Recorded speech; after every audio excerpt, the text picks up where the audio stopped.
Misha купил 7 килограмм яблока.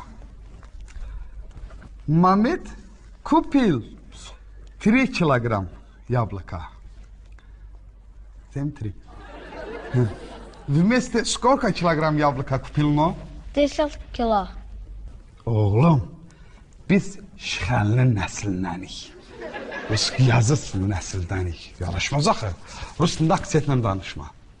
Desit kilo yox. Desiatogo kilogramı. Yəni, birincisini Rus dilini öyrənirsən, üçüncü öyrənəmirsən. İkincisi də desit kilogram 10 kilo ola bilməz. Çünki 7 kilo 3 kilo.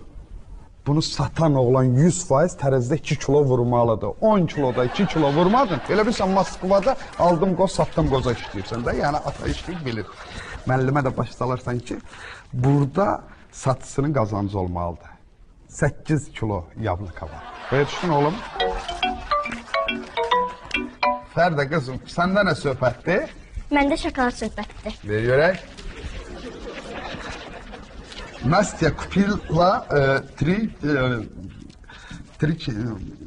3 килограмм yarım şokolad купила. Его муж Мамед, оба, sağ ol Мамед. Его муж Мамед тоже купила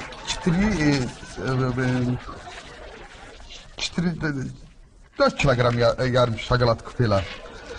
Сколько всего купил на шоколад и принесли домой? 8 kilogram. Yok kızım. Yok. Soğan cevabı 3 kilogram yarımdır. Niye? Nastya 3 kilogram yarım şokoladı eve getiribdi.